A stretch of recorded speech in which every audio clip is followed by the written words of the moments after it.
So I had a guy who was a veteran, and he was in, I think he was in active duty for less than 2 years, and he was also in the National Guard. So he was under the assumption that he was qualified for a VA loan.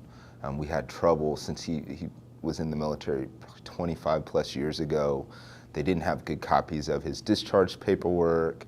And so we were going through the loan process, and we got to the end, and we finally got a certificate of eligibility back, and we found out he was not eligible.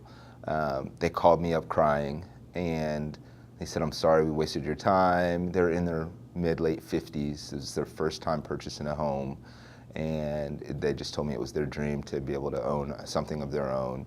And so they called me crying, and I said, let me see if we might have this other program available that can still get you into it. So I went home and I worked till like 10 that night trying to get everything run through and get them qualified for down payment assistance. And it turned out that we were able to get the program.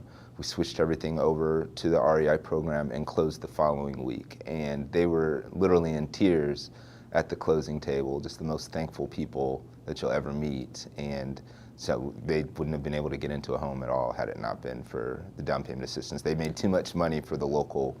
They didn't have any money saved up. So that was a great way that REI came through and saved the day on a loan that would not have closed otherwise.